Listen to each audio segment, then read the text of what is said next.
Colorado Springs, Colorado resides in El Paso County and is home to roughly 416,000 people. El Paso County is just one of many counties that comprise the greater Pikes Peak region, which is home to nearly 680,000 people.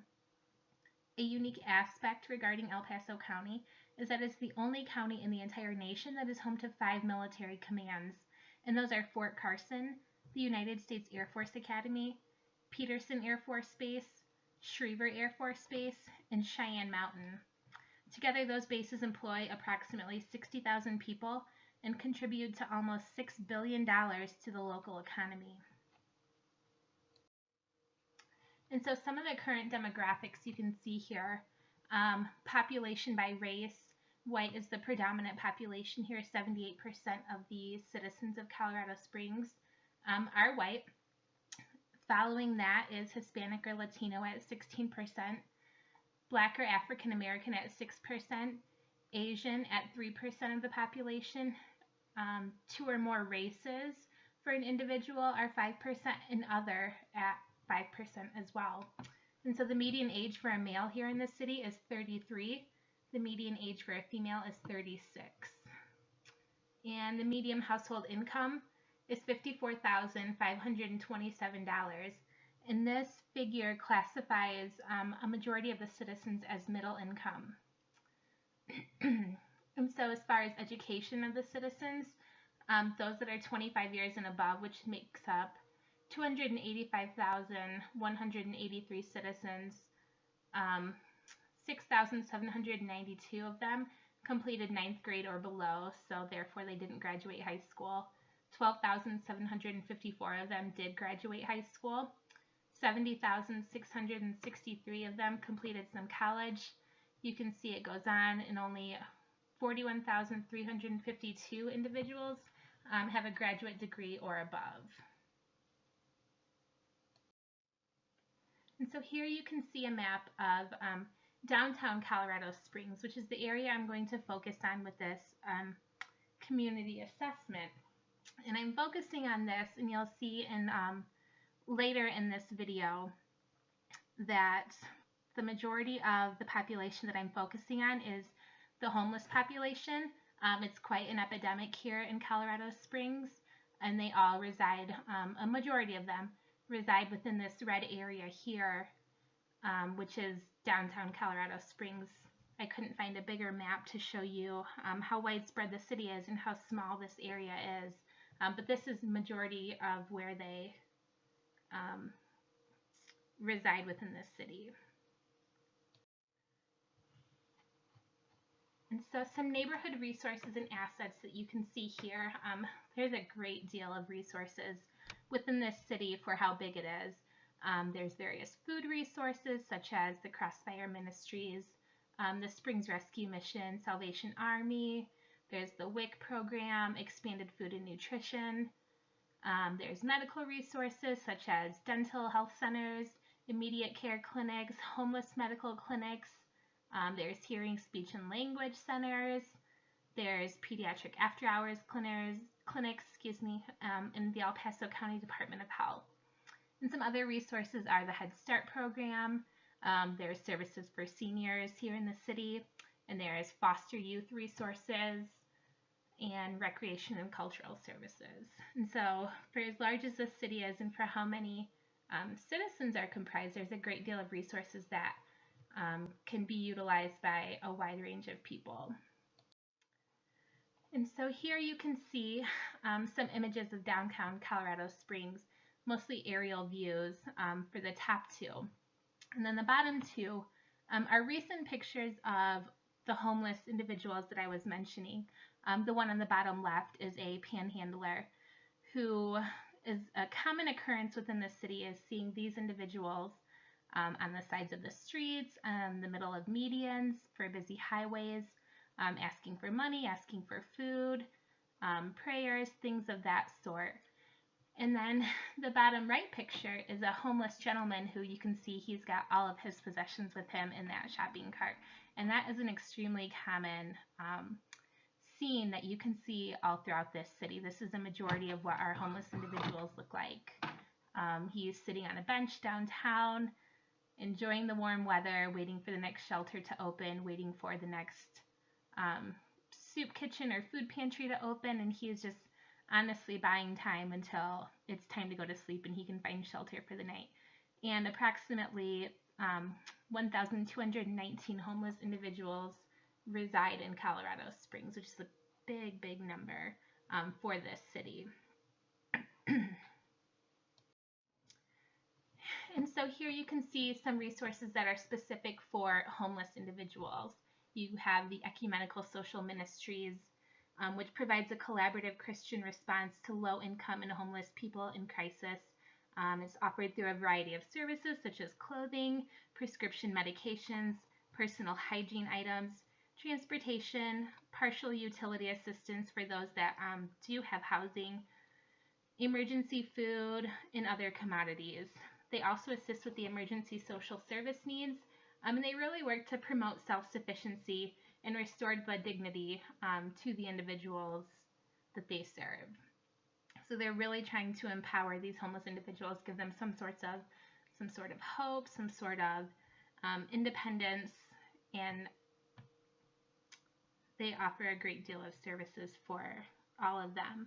And then the second one is the Springs Rescue Mission, which is a donor-funded organization that relies on donations from the community.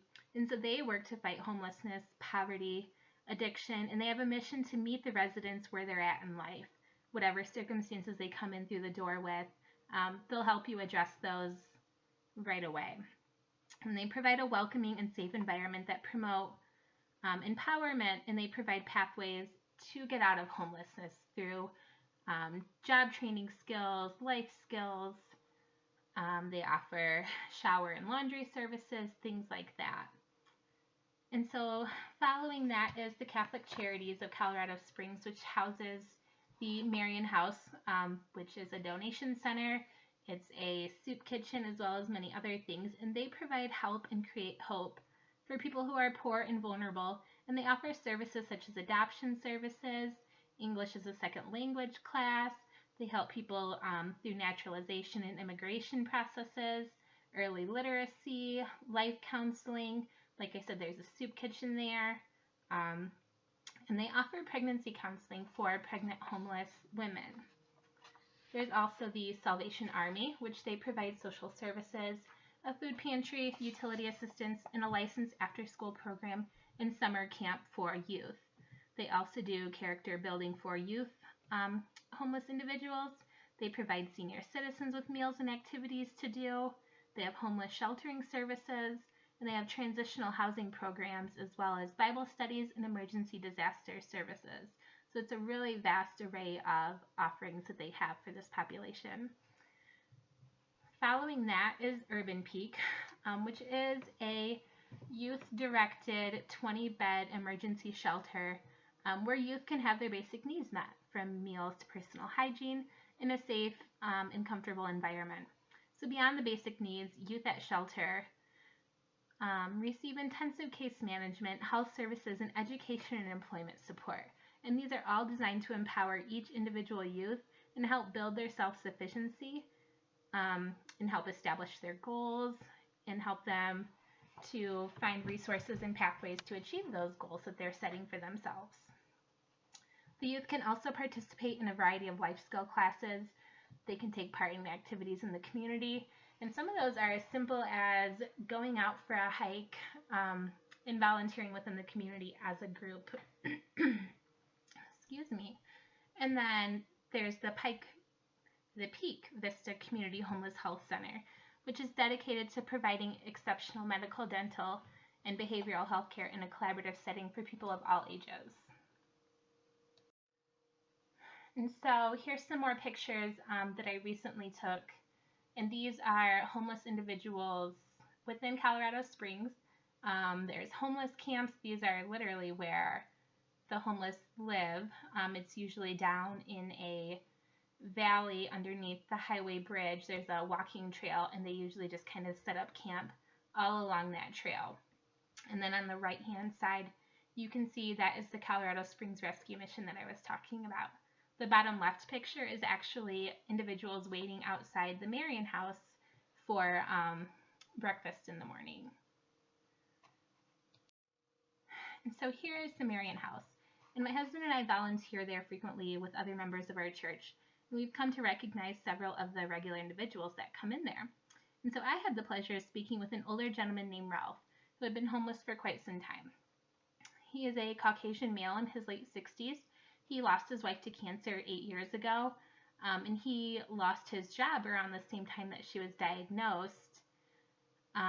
While she was going through cancer treatment, he was still hunting for a job while trying to care for her. And a lot of the companies that he was looking into weren't going to be very accommodating to his wife's illness and having him take time off frequently when she needed him. And so he had a very difficult time finding a job, which led to him not finding one, unfortunately, and that is what led to his homelessness. His wife became very ill, she became terminal, and she was placed in hospice care. And so he ended up losing their house because he was trying to pay for medical expenses, trips to the hospital to see her, and he just couldn't make ends meet, essentially. And so he has been living on the streets, in and out of homeless shelters, and just trying to survive. He mentioned he has grown accustomed to this type of life and has learned, kind of a routine of where to go, where to get daily food, when the place is open, and when to stand in line so he can be sure he gets into a shelter, be sure he gets some meal for the day. He's on a first name basis with the majority of the people in the community that he meets, because they help him and they help keep his spirits up by seeing familiar faces, so that keeps his attitude pretty positive. He said one of the biggest things is just that there's really no outreach services that are actively being utilized to help these people out of homelessness. There's more of a mission to kind of shoo them away from the city by taking away, homeless shelter space, by taking away access to resources and things like that. And so there's a big thing with overcrowding here in the city of homeless shelters, and that's one of the dilemmas that he's facing. And so with that, I kind of covered this already. Like I said, the biggest issue is affordable housing, and homelessness is a top priority at the moment. And the rising housing market is actually pricing out middle-class buyers, so the rate of homelessness is increasing throughout the state, and especially in Colorado Springs in general. Our city's roads are crumbling and crowded. There's a lack of funding to replace these roads and rebuild them, and so that is a big, big issue facing the community right now.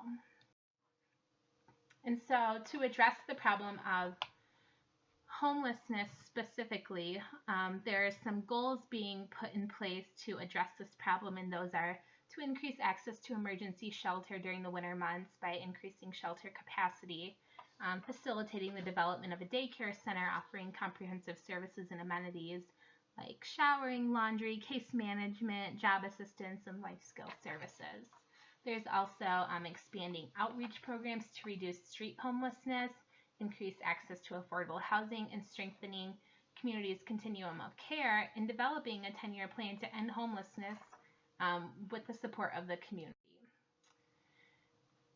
And so there is a homeless outreach team here within Colorado Springs put through by the law enforcement officials here. And I had the opportunity to speak with one of the individuals on the outreach team, and they basically talked about how they are not trying to punish these individuals for being homeless, for breaking the law. They're not trying to cite them for camping illegally on public property. What essentially they're doing is trying to help them get to the resources that they need and discovering what those resources are and trying to help them get there. And so one of the biggest issues that they're facing is simply, like I've been saying, is the lack of affordable housing and shelter space. They can direct these people to resources, but if there's no availability for them, they face a real dilemma there. And so the advocacy efforts that are in place right now are mainly through the National Coalition for the Homeless. And they offer And they work to prevent and end homelessness while ensuring the immediate needs of those experiencing homelessness are met and their civil rights are protected. And so this campaign is being held through a variety of different things, such as the National Day of Action for Housing, Housing Not Handcuffs, Homeless Bill of Rights, Hate Crimes and Violence Protection, and the National Campaign for Youth Shelter. And the action that this effort takes ranges from collecting donations to be able to fund more shelter space, lobbying for the end to homelessness, having guest speakers come and talk to the city and government officials, as well as just providing various projects that can end hunger and homelessness.